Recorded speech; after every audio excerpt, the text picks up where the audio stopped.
Ooh, gotta move the microphone over here. Sorry, everyone. Welcome back to Tabletop RPG Discussions, which will soon become the Animite Tales podcast. I am joined by Sam and Alex. It has been a while, but we shall get right into it. How is everyone doing today? I'm pretty alright, actually. After being kicked in the genitals for 2 weeks straight, I think I've developed an immunity, so that's something. Okay. I'm good. I'm on holidays, Hey. and already after 4 days, I can't stand it. That's good then. Oh. I've been taking it's the summer holidays for me, so it's not been bad, although I have found out that routine is so important, so I've been trying to get myself back into it, considering I'd stay up until 3 a.m. and then try to go to bed and then not fall asleep until 6 a.m. Which is normally when I'd wake up when I was going to work. So yeah, gonna have to get out of that habit very quickly. So I've been trying to do that, which I guess kind of leans well into what exactly we're talking about today, which is dice checks, role requirements, and quote-unquote easy actions. Just a heads up as to exactly what I mean by this. Dice checks or role requirements are in tabletop RPG games. I don't know why I said tabletop RPG games. In basically in tabletop games, you have a lot of different things because you have to roll roll dice for certain actions to happen, to occur, and even to see how well things go down. So these are called dice checks or DCs or role requirements. So you might say the DC is 15, meaning on a 20-sided dice you need to get a 15. But later on, you might also state that with our system we have role requirements, where we will or RCs, like roll checks. So you'll suddenly have a moment where the role requirement is 15. You need to get 15 or above, or 20 or 25, or so on and so forth. Easy actions. What we mean by this is stuff that you probably shouldn't have to roll for. Like, your character should just be able to do it. So now that we've got those out of the way and exactly what those mean, I guess we'll just get right into it. I think there's a lot of things that could be argued for easy actions. I think there's a lot of things that could be argued for dice checks as well. I just straight up think that there are certain actions that the players shouldn't have to do, but there are certain things where it's like, if you are contesting against something, even if you are trying to work alongside someone, I just think that straight up it should have difficulty or consequence.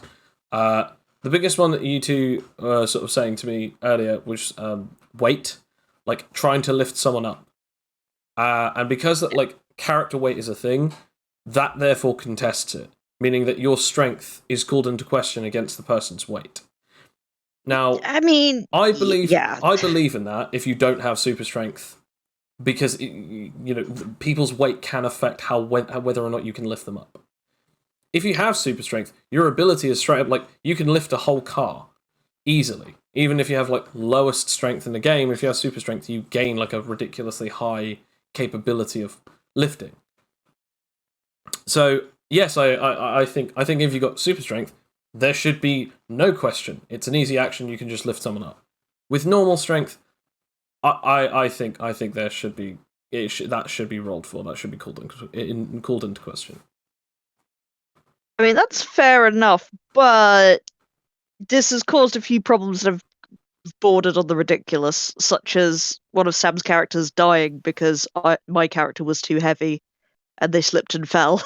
To be fair, though, that had nothing to do with whether or not it was or wasn't a fair, easy action. He did ask to do it. It's not even that. It's not even that. You got 3 natural ones in a row. At that point, it's like, you fail. Okay, you rolled again, natural 1. You fell over, cracked your head open. And can I roll for con for brain damage or something? Yeah, I think. Yeah, and then you got another natural 1. Alfie's like, well, your character's just dead. That's it. Your character is just dead. At that point, not only did you kept tempting the DM, but also you did get the worst roll in the game. Like, there was nothing else worse that you could have done. The character was actually heavier than your entire maximum carry weight. So there was still just genuinely nothing that you could have done. And, you know, if anything, Alfie was being nice, allowing you to roll to get someone else up, rather than going, no, this person is just straight up too heavy for you. I mean, yeah.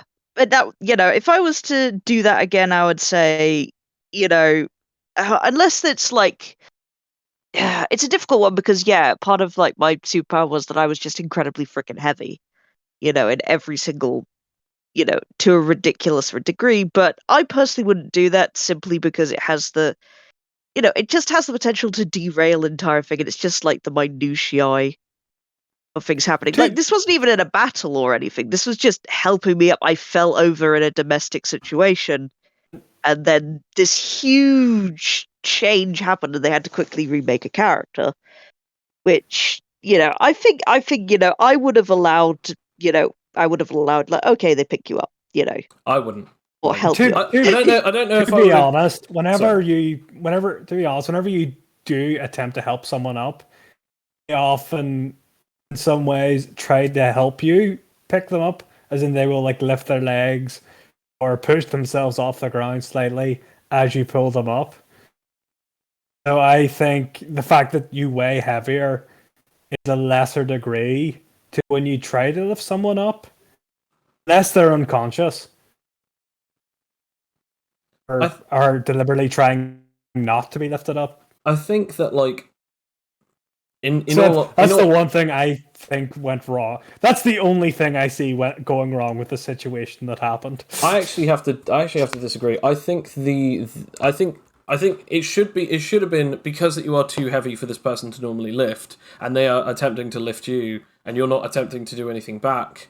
It should have been that situation of, no, this is straight up a roll. Like, you have to roll. In fact, anyone trying to lift you up, especially if you are multiple times heavier than their maximum carry weight, you definitely have to have it that person is rolling against your weight. Like, no question. Like, that should be it. The only thing that I do agree with Alex, and this is the tiniest minute detail, is that, but yeah, perhaps it shouldn't have killed him. Like, perhaps it shouldn't have actually, like, full on killed him. But two reasons why I think that was fair enough. A, that was the player constantly challenging the DM, like, oh, do I fall over and crack my head open? Only if you get a natural one. I gets a natural one. Oh, well, you know, do I roll for brain damage or death? Well, only if you get another natural. So Xanadu is dead. To be honest, you know, even though that it would be my choice, it was still very funny. And it's still a very funny story to tell, so I can't exactly complain. Now, in the argument's sake, I still straight up think that isn't an easy action. That is definitely a DC thing, and it's a contestant thing, because your weight is based against their strength. That's just not only how the mechanics work, but also just how that should play out. Like, I mean, yeah, fair enough if like you're already trying to get up and someone is helping you, then maybe the two of you basically either don't need to roll it if you're both of your strength equates to being able to easily lift someone up, or even just the fact that, like, yeah, you both need to roll the contestant, but the both of you can roll together, kind of like a dual advantage against the weight, like that potentially. If that is the case, because I have to agree with you at that point in time. Dead weight is a lot more different than someone who's actually also trying to get up. Whether or not they can or can't, them just trying is a lot better than, you know, them just being floppy dead weight. So, yeah, I think without question that should be a DC, or, you know, with a roll requirement. Whether it's contesting against a weight or an actual DC that is set by the DM, like, straight up. I think, yeah. Yeah. I mean, because otherwise, what's the point of weight? Whenever you're deliberately trying to weigh someone down. Yeah, exactly. When you're using your weight against someone. Yeah. See, the way I would do it is that weight is like, and like strength and stuff is sort of for things that are like way over the limit. Like, not other people, because you could conceivably help another person up, even if they're even if they're quite heavy. Whereas like lifting up a tree or a car, for example, weighing way more than a human, that's when you'd have to No. contest But it. then what's the point in character weight? That's my point. It's like, well, Mm. if you can't, because it's not even just weighing people down. It's also the fact that their weight is heavier than you. Therefore, it's an actual triumph for you to actually lift this person up. Also, like it was in Xanadu's character to do so. What, do you deny him of his actual attempt? Because if it's a free action, DMs are allowed to just say, no, that doesn't really count towards anything. That was not a triumph. That was not anything that did anything towards the rest of the story. It just happened. Whereas, like, this person went out of their way to roll something, potentially failing in the process, to attempt to help someone else. And because of that, upon their success, they were then given, roleplay XP or even triumphant success XP. There are many different ways of looking at it. I don't think that you should ignore a mechanic in the game just because me failing is an inconvenience to someone else. Because ultimately, your character still could have just gotten up. Like, but it was that interesting moment of, does this character succeed or do they fail? Okay. I think it doesn't help because I know that you don't like to have any situation where there is. It doesn't help that this the failure of this actually ended up in the killing of a character. Which, to be fair, as I agree, that went a bit too far. But Yeah. I do think that yours stems from you just don't like the idea of failing any particular roles that you No, I don't. No, what I don't like is failing roles where it like sort of hinders the story. Like for no particular reason, like because it was the most pettiest thing. They were just like, yeah, they literally died. From like I've fell and cracked head, which happens in real life, and I don't want any reality in my games. Then in that I case, would that's like to your escape fault. that. That's your problem.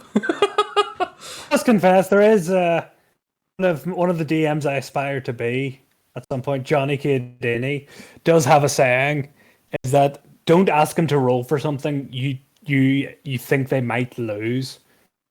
Like important things, don't make them roll for it. He would say, make them roll for other things like fighting or like for role play purposes. But if they need something, don't force them to roll for it.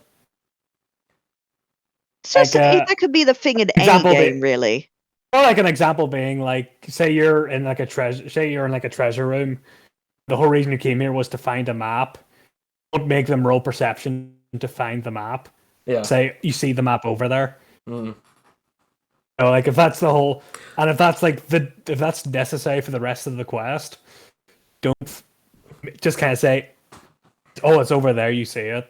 I feel like to add an extra modifier to that though, like if say for instance you're in a room and there are several of you, like say for instance like we were doing this in the tournament arc or something, and you guys are trying to look for an object, like a map or a weapon or even just I don't know a piece of clothing or something, or even money, and all of you are in the same room at the same time, and it's visually obvious, or even that like okay I need you guys to find this, so I'm not going to make you roll. I'd still make you roll only for this fact of who finds it first.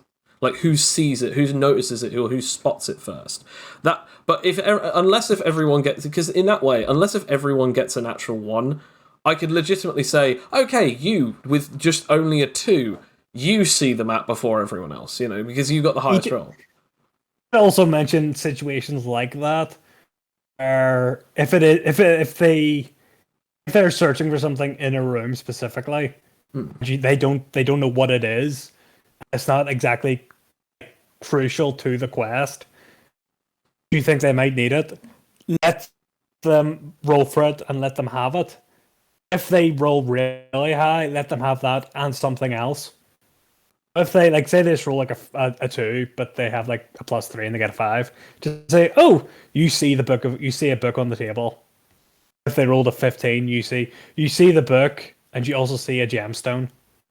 Now, with that, I can agree with that if it's story, if it's story necessary. Like, say for instance, like if it's not necessary for you to find this object in this room, but it would help your character, but I know that it's not necessary for the rest of the. If you fail the roll, I'm not going to let it that you have it.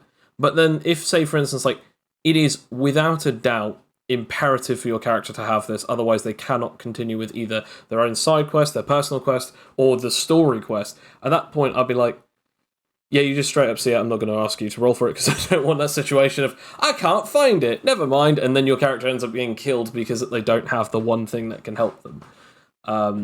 Point in case, case and point, the Grand Vizier having the debt to settle with the Suzaku clan, so allowed Adrian to have that easy out. But obviously, like, there was also a whole quest that was going to take place if you didn't speak to him straight away, especially specifically about Adrian. And the fact that quest was activated on the session that you first came there, that actually meant that obviously you were able to do so. I think high and low DCs are also important. Like, you know, as you said, like, make it double staged or even multi-staged where it's modular, where, you know, just get a roll that isn't natural 1 and you find the obvious object. Get above a 10 and we'll then start talking about extra stuff. Get above a 20 and then you'll get something really cool. Yeah. If you roll a natural 1, you do something bad, but you still... Like, if you roll the natural 1, the difficulty check being 5, you would still get the object. Something bad would happen. Like, say, example, you're trying to find the book in this building, and you were meant to be in the building. You would have left clues that you were in the building, like very obvious clues that it was you, like your driver's license or something. Or even the fact that, like, you know, like, one of the more hilarious ones is, you're supposed to try and find this special weapon or object or something. And then you finally find it, but you get the natural 1. Okay, you do find it. As you do so, you cut yourself on it. And it's just like, oh no, what happens? What happens now? So obviously there's always that. I mean, one of my favourite ones is Kane, when he was playing as an Arche, back when he first ever had him. He had a sword that he stabbed into, like, this robot, and he was trying to, like, pull the sword out. And he had super strength, but I asked him to roll for it because it was improperly embedded into, like, this mech suit. And he rolled, and he got a natural 1, and his finger came off. Like, he just sliced off his own finger, because he was holding it by the blade. So, and I was like, yeah, you pull it out, but your finger comes off at the same time. So it's that thing of, like, you know, I believe that he didn't necessarily need to roll to pull it out. He needed to roll to pull it out safely. But I'm not going to tell him that it's that modifier. I'll just, roll to pull it out. Okay, rolls, beige, failed, cuts off finger.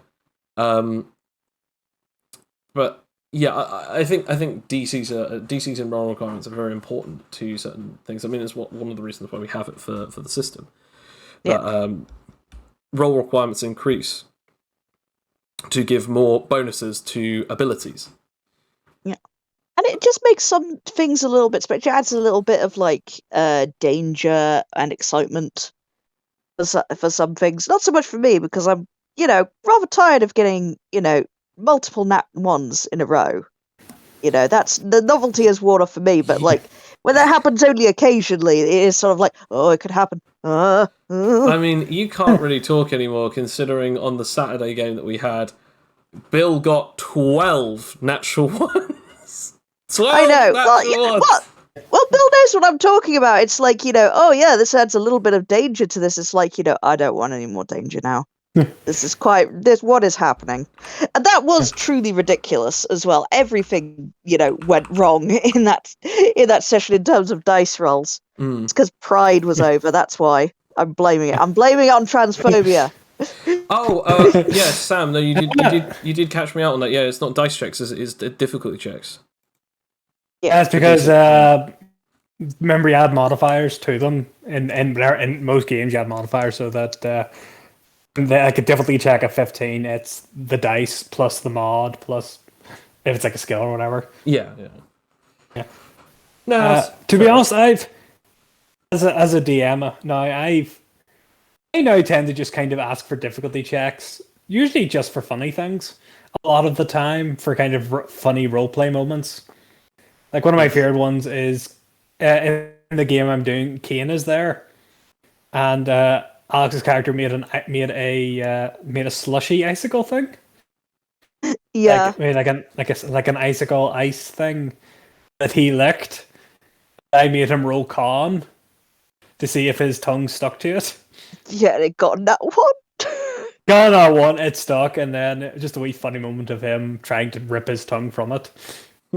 And I mean, he did that do might- that, ripped his tongue out, and like ripped part of his tongue off, but because he can regenerate, there's now just bit of his tongue in the bar. It's just a funny moment that could come back later. Ooh. Yeah. I also like, I like the roles, because we literally have God in your thing, like, or do we? That is yeah. the question. It's like, just the idea of like, me impressing the Great One or not impressing the Great One, via dice rolls, just show my sincerity and like literally sort of like, parting the clouds to give me, a nice beam of light to show how holy I'm. Like I'm looking like a stained glass window in my ice form. And then as soon as I say something, really bad and selfish and stuff, it just goes right back again. Like instantly, just like bye. Instant karma.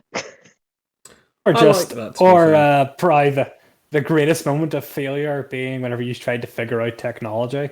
That I think I've talked about on an earlier podcast. Yeah. Oh yeah, yeah. Where- Where you Oh, just I'm couldn't so figure out smart. how to turn off the camera system, so you just turned off the monitors, and we're think- fully caught on camera. I think what was good about that is that we'd failed the dice roll, but you didn't tell us like what exactly we failed. So we were just sort of like going like, oh my, yeah, we didn't actually know what the difficulty needed to actually know what we were doing. So we were under the impression it's like, oh yeah, we did it.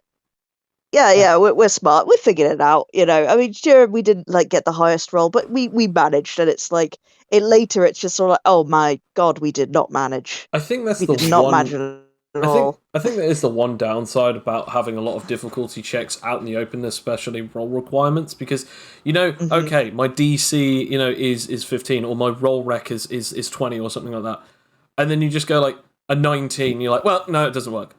And it's like, well, yeah, you're right, it doesn't work. But even more annoying is like the opposite, where like okay, roll for this thing, and someone gets like, I don't know, a 20, and you go, yeah, that definitely works. And you're just sat there like, well, I haven't told you, but the DC is 25 for this thing. Do I just fudge it and let you have it, or do I actually be a dick and just state, no, that's not good enough? Because it's very difficult to hide them. So sometimes you have to state them so that then your players don't think that you're just completely bullshitting it. Which obviously goes back to the thing of some things should have just don't get under a 10, and therefore like your average thing was good enough. Because like as the many memes of DMing is, or at least the more wholesome memes, DMs are just part of the collaborative storytelling elements. Yes. So sometimes you have to kind of look at the dice that we're rolling and say, you should just fudge it. These dice are terrible. We'll just like say, yeah, you push the door open with your 10, even though it's a 20 plus requirement. But you do it.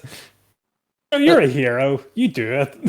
That's one of the issues that I have with the fact that obviously none of us are at a table and I don't have a DM screen, because then that means everyone sees my rolls, so I can't fudge the rolls. I mean, I feel like if I rolled them off, you wouldn't believe me, and if I rolled them without modifiers, you also wouldn't believe me. So it's just that thing of like, like. It's that issue of like there's no way of seeing whether or not I'm getting good or bad rolls. Plus, even without the modifiers, it still doesn't help if I get a natural 20. Yeah. Yeah. And sometimes you gotta let the dice lay where they lay. I think it's also very interesting though, because DCs and roll requirements have one big issue, which is if you know that all of these have permanent DCs, that they're not going to get any better, not going to get any worse. It's also very difficult because it's like you can have a lot of abilities where they all have a DC, which is oh damn it, I need to get this particular roll always just to make this ability work. And sometimes if it's a hard ability to get, you can't rely on it. But sometimes that's what makes them so challenging. The fact, if I have this ability that is a 25 and my highest modifier is 6, I have to get a 19 or a natural 20. And therefore it's somewhat worth it, because it means that I can either get a really good roll or I get a crit. Either way, if this ability lands, it's either gonna almost definitely land or pretty much definitely land. And obviously that in the balance of situations, I think obviously it's nice to have those trump cards in your pocket, ready and waiting. I can suddenly pull out this and be ready for the next attack. If the sort of thing of turning around to all your party members, if this works, we could win. And then hoping the dice gods say, you know what, you got it. Here's a 19 rather than the natural one I planned for you. What? Or the worst ones where it's oh, you want the 19? Well, here's an 18. That's I just need to get a 10, and you just roll a 9 consistently. Yeah. So that's the one downside to using dice, is that quite a lot of the time they're quite malicious. They do seem that way, yes. Yeah. At least these dice are. Maybe they do some kind of weird calculations, decide what they're going to roll for each day rather than being truly randomized. I think there was something said a while back about no computer can truly have a completely perfectly random algorithm or algorithmic output. So because it's an algorithmic output, there is no such thing as a truly random sequence. So it's pseudo-random. So due to the way that the computers think and stuff like that, I cannot remember exactly where I remember hearing that from, but it's not entirely perfectly random. But technically, neither are dice, because you might think that, but technically, if you hold them in a very specific way and let them drop in a specific way, you can almost guarantee certain types of rolls. Similar to if you flip a coin a very specific way, you can always guarantee what side it's going to land on. Don't forget that sometimes they're not made correctly, and they favor a specific number because of the way their sides are edged or weighted or what have you. Exactly. Air bubbles inside, or even just, as you said, the types of edges that they have. Difference being is that usually we can bin those dice and get better dice. Yeah, you can't do that with the dice roller. But then again, No. Another issue with the dice roller is that you could just go, oh, well, we'll bin that one and we'll get another one. There's still no guarantee that it will be any better or any worse. And if you were somehow able to get it where all the rolls are always definitively good and are always above 10, at that point you might as well not even have a dice bot and just go, yes, I'm just going to shout out a random number between 10 and 20. It would be so great if I could actually do that. That would be very funny. But nah, there is no chance of it, unfortunately. So I'm afraid we'll just have to stick with transphobe bot. I don't think it kicked Bill's ass on Sunday. Yeah. Is Bill? Yeah, that's also transphobic. No. Also, why would you always be a Bill apologist, Alex? What is okay? What? I'm not a Bill apologist. It's talk about Bill as if he's some kind of Hitler or something. I was like, why are you such a Bill apologist? As if he's some kind of horrible evil. I mean, Joe. Kicked your ass. What about the last 6 conversations we've had about Bill? Actually, not Bill. It's more his character. So just for those who still don't know about the update, is nullification is being removed from the game. Only as a playable power. It will be able to be used for big end game bosses. For a couple of different characters, but the actual power itself will be unallowed to actually be a playable power anymore, due to the fact that we've realised that the whole point of the dev plays, obviously, is about, playtesting the characters, the systems, the trades, and the powers. Powers more than anything else. Well, can't exactly do that if a person is just constantly stopping powers from working. So, it's kind of funny because I said that I didn't want anyone to play as humans for a while because we pretty much solved all of the stuff that we needed to do for the humans, for the human race builds. So it's like that those mechanics are fine, especially because anyone else can just play as any other race and still have all the same things that humans can access. And then Bill plays as a nullifier, and his fighting style is exactly the same as what a human would be. Only he has the ability to just say no to other power users, meaning that he can literally just nerf everyone else into humans. Meaning that the one thing that I didn't want to happen is actually being spread even further. I don't want you to play as a human, but you can play as this one power that makes everyone else human. So, and best part is that there is no DC to beat it. Just does it. No, I mean there's no DC for the people he's attacking with that power. Again, that's to beat. They're not. Is there a way to get their powers back? Oh yeah. You could have you could have done it. It's a DC equal to a roll requirement. It's a DC equal to the roll requirement that is set by the power. So, for instance, I think he's got 3 or 4 buffs, so it's a 14 or a 15. However, when you're nullified, you lose all of your modifiers. So it would just be you'd have to get a 15 or above on a flat d20. The power he has to just do continuous damage. Can you stop that? No. That's so there's no DC against that. No, although there is a very big reason for that, which again I am not at liberty to discuss. I do wish you had told me about the other DC, which I was unaware of. I assumed that you were, considering that I have spoken to you multiple times about how nullification works. Yes, but every time we talk about it, it seems to change. No, that's been the same since the beginning of nullification. Actually, that the whole DC thing. That you can roll SP to break out of it. Hell, in fact, there was a new thing that was added, which allows you to roll it reactively to see if it's even possible to break out during someone else's rotation. Yeah, and I mean, yeah, it's not impossible, but it's just difficult, and it's just too OP, really, for what we're going for.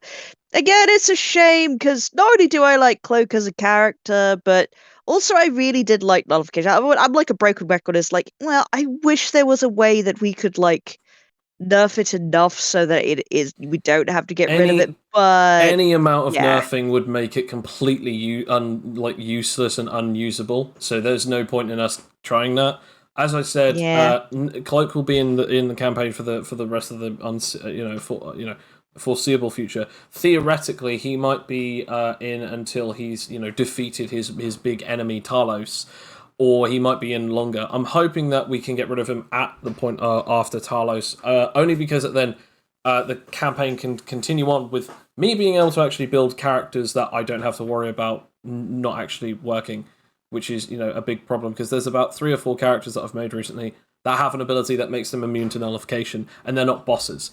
Whereas bosses can have those like special bonus effects, legendary resistances that allow them to negate the effect of nullification every now and again.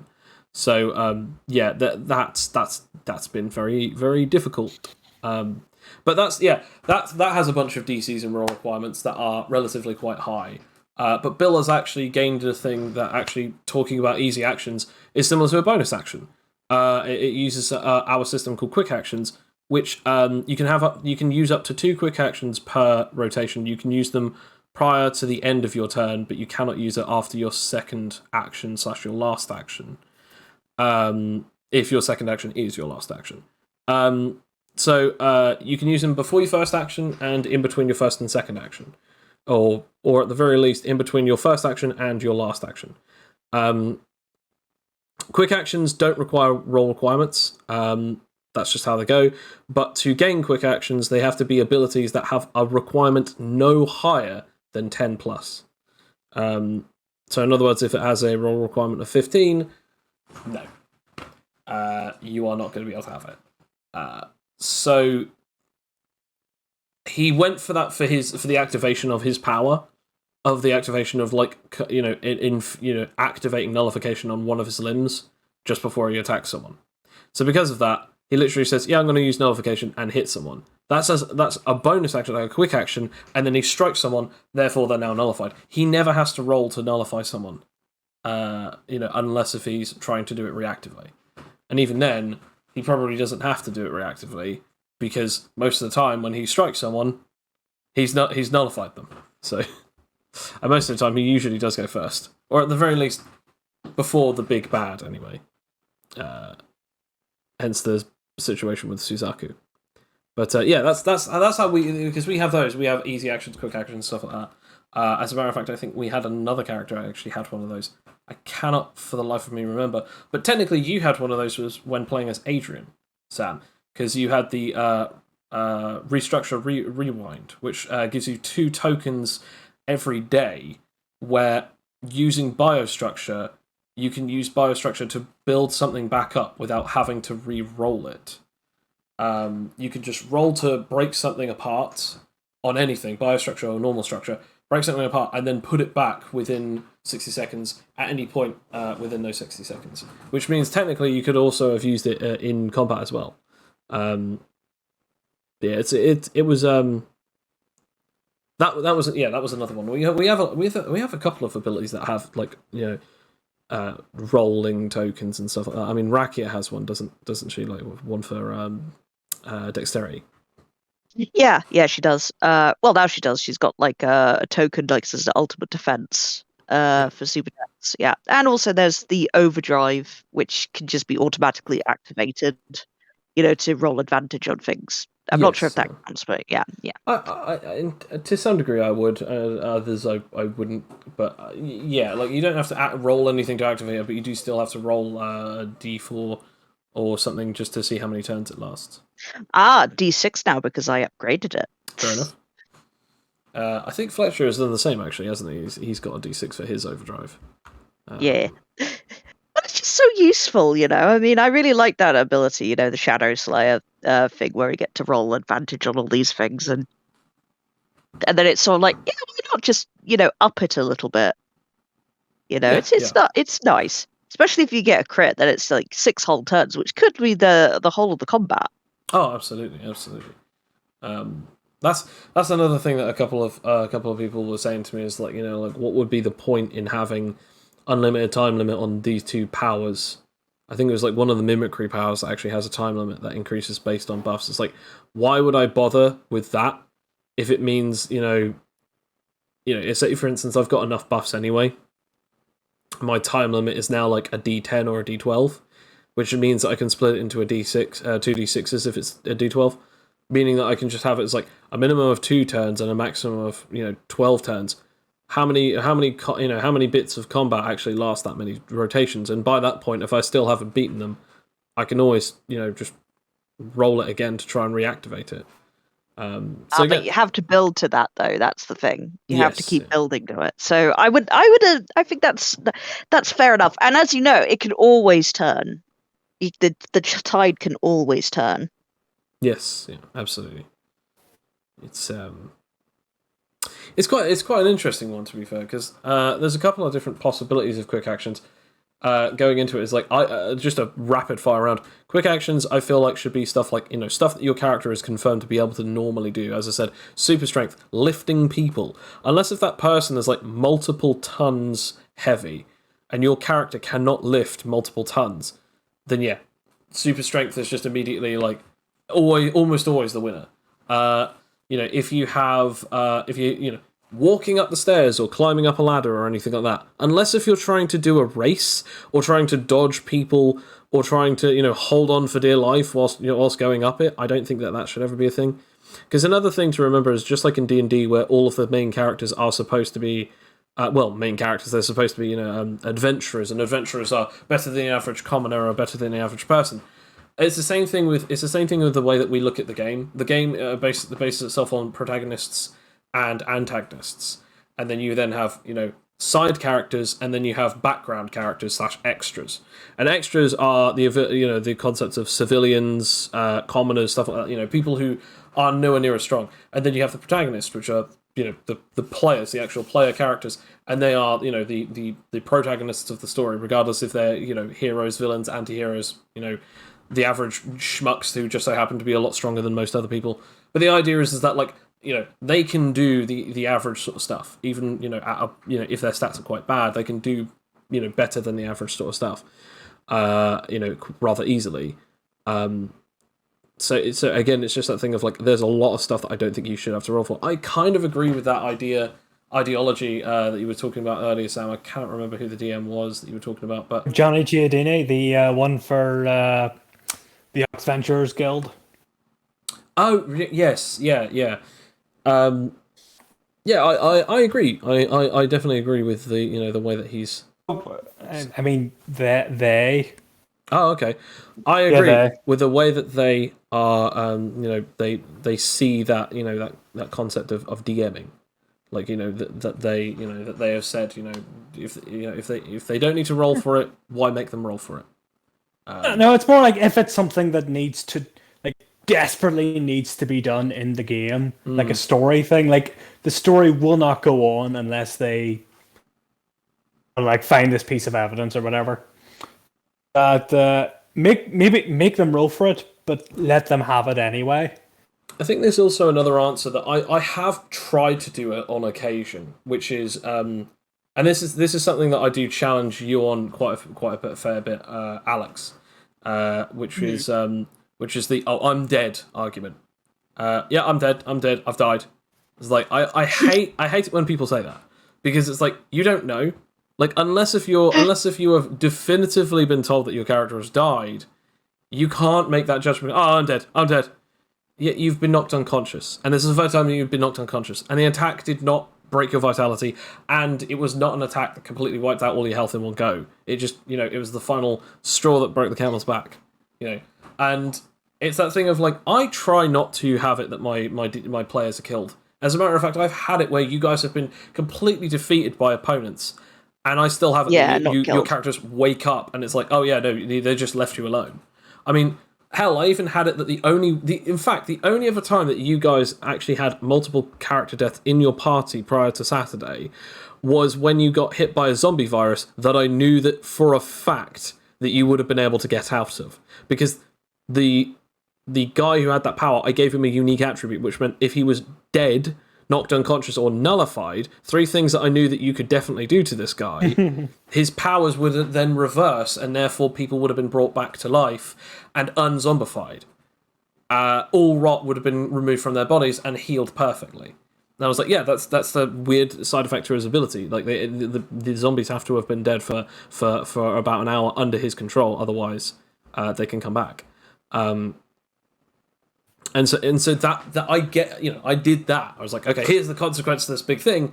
But funnily enough, the action that you have, the actions that have led you to this situation, they are not. This is not the most harshest punishment. You can still come back from this. And again, obviously, you could scream cop out with the whole situation of the fact that Suzaku showed up at the end, who is the resurrection sort of character. But at the same time, obviously, as I said, I had him planned to be a part of the party for the Southern region aspect anyway. So it just so happened that this was also the episode that you guys decided to have a situation which ended up getting 2 members of the party killed and 1 near death, but not actually. I mean, yeah, I must say, it is very convenient that happened now, because it was would have been a real tough situation. If I didn't feel like you pulled that character out of your ass as well, because we literally met him before. So that, and also I did literally say with Kozuki saying there are 2 people that I have planned to come here for this mission, and it was sort of it was he said it's due to there being a gap in the type of people that you have in your party. This is because that like Suzaku has flight as well as healing, so he can heal the team, but also he can be basically transport. And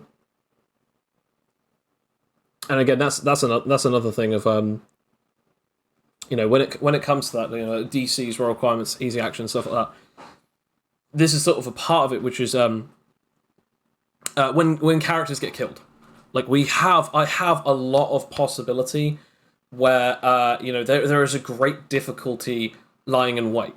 Now, in a situation where obviously a character will get hit by an attack that does multiple times damage to their vitality. Vitality being a system very similar to relatively similar to armor class, except for or agility check or whatever.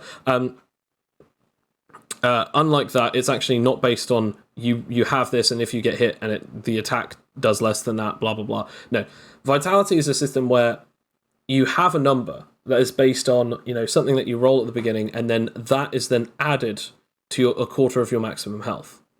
That number will obviously keep on increasing as you get higher and higher health and more levels in, and so on and so forth. But this vitality is based on whether or not you'll take an injury. So if you get hit by an attack that is beyond the amount of this number, let's say for instance the number is 12, and you get hit by an attack that's 13 or above, you then have to roll something under Constitution to see whether or not you will or won't take an injury. So like a cut that makes you bleed, a bruise that means that you take more damage, a broken arm. A burn, being poisoned, like with an actual ailment of poison rather than taking poison damage, all kinds of different ailments.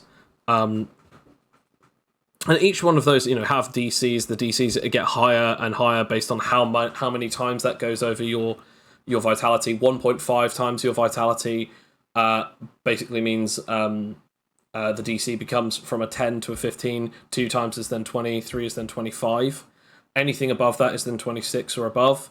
And if you fail that by so many increments, so the increments go 10, 15, 20, 25, and then because the highest roll requirement anyone could ever get is 29 or 30, it then goes all the way up to that thing of, okay, the highest roll requirement that anything can be at is 29 or 30, which then basically means that if you have a DC of 26 and you only get a 10, that goes, okay, 26, 25, 20, 15, and now that's at 10. So therefore, that's a 4 increment difference in that single scenario. And I think we also have, I think we also have it that if you fail by 5 increments or more, you go into a system called fatal moments, which basically means that your character is beginning to die from going to basically a sort of like a critical sort of situation where they need to keep rolling to make sure that they don't lose like death tokens or death saves, for instance. So an injury could be incredibly bad, or in certain other cases it's just DC is 25 and you only get a 5 or a 10. It just means that that particular part of your body is completely ruined. Like if it's a burn, it's 3rd or 4th degree burn, which basically means that the body, that body part is completely ruined forever. If it's a cut, maybe it's actually so bad that you begin to bleed heavily, or even the arm or ligament or limb or extremity is just gone. Stuff like that. And obviously the DC's increase and so on and so forth. So when it comes to dying, you have so many different layers, oh, is it taking an injury? Is it doing this? Is it doing that? In this exact moment, it was the damage was beyond the user's maximum health.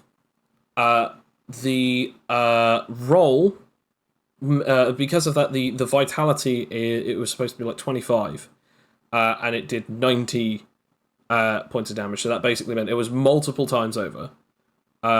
At this point, it was nearly 4 times that, but it was beyond 30. So the roll requirement was 25. I got under a 5, which then meant that not only was it fatal moments, but this was a situation where it's okay, now I have to have a look at how much health is actually taken off. 25 exactly. Mm-hmm.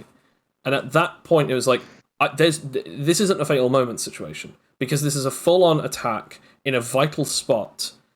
This is just death. And I want to just remind you how many things had to be in place for that exact scenario to happen.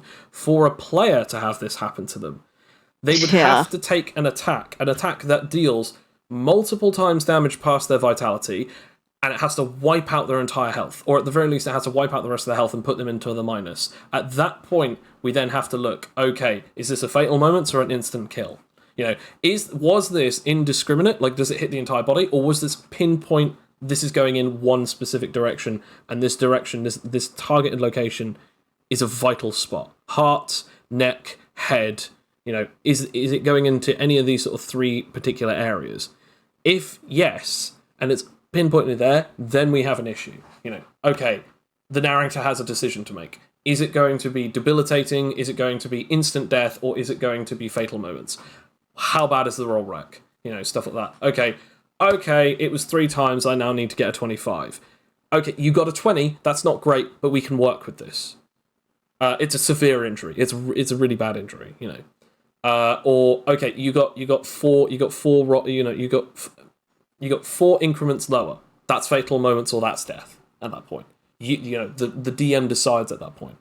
In my particular situation, it was because it was beyond that I had to make that decision, because the mechanics were basically screaming at me, there is no other way. This is how it is.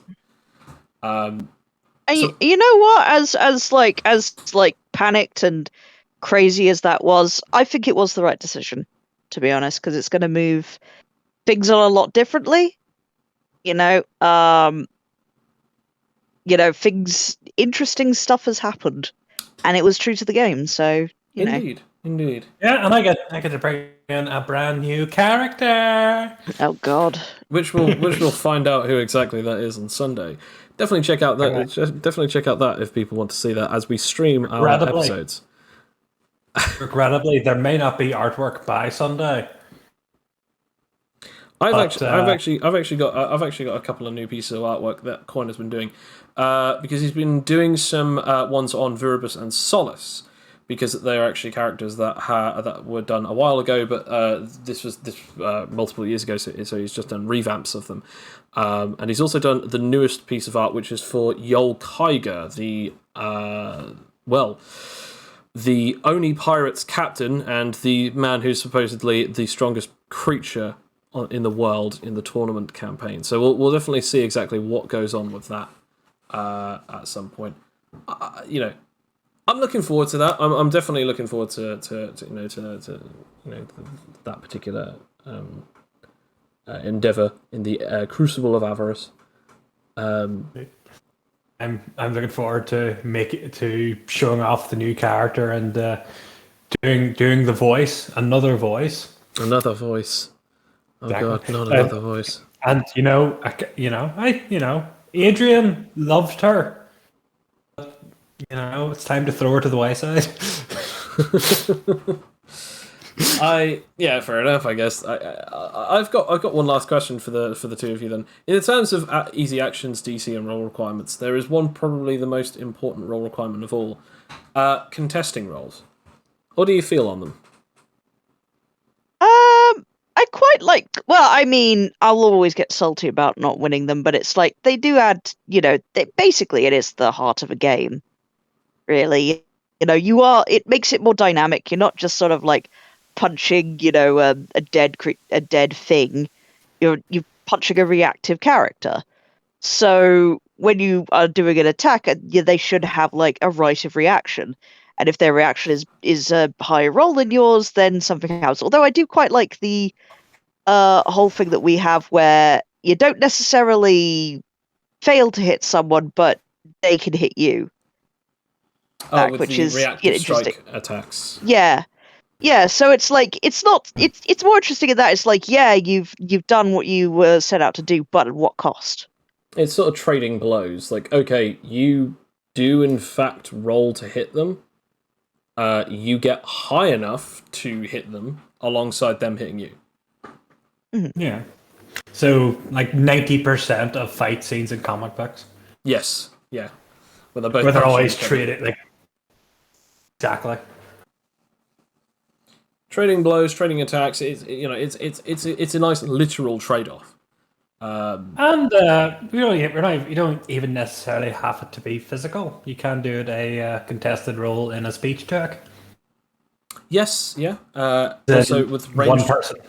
I was going to say with ranged combat. Also with the idea of like when you're trying to, because as we were talking earlier, out perceiving something, like it's a contest. Like okay, the two of you are trying to see if you can spot this first. Go, and it's like both roll insight or both roll perception, both roll investigation. Who gets the highest one? Who gets it first? Sort of thing. Even just like stealth versus seeing. It doesn't necessarily have to be the same role. Oh yeah, to be a contested role. Like because most of the ones we've been saying have been like physical combat, speeching, ranged. It can be for various different things like perceiving and stealth, and depending on who gets which. Also, like willpower as well, like willpower against charisma as well. Like you could do charisma versus charisma. Yeah, you could do willpower versus telepathy. Absolutely. You could do obviously anything to do with SPMA or SP against each other. One particular one is also like a con as well, like con and just straight up against someone's particular like medicine or poisons or anything like that. There's a bundle of different things that you can do that can test other people's roles, which is sometimes it does feel like fighting a losing battle, especially if you have someone who has a modifier of +18, and you're just like, well, this is impossible. But there's always that possibility that you might be able to do it. But that's the whole point of like this is beyond your capabilities. But there might be one miraculous. Oh, pardon me. There might be one miraculous situation that allows you to somehow get out, with yourself intact.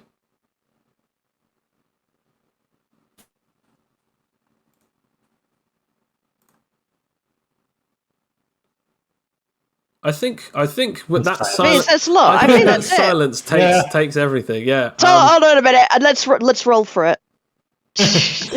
Should we keep talking even though we've settled everything? Or got a 10, near the 15. I won't fudge for it. No, I don't have anything else to say. I think that's been everything. I think that's absolutely it. Well, it's been an interesting one, and hopefully next episode we'll see exactly what else we can talk about.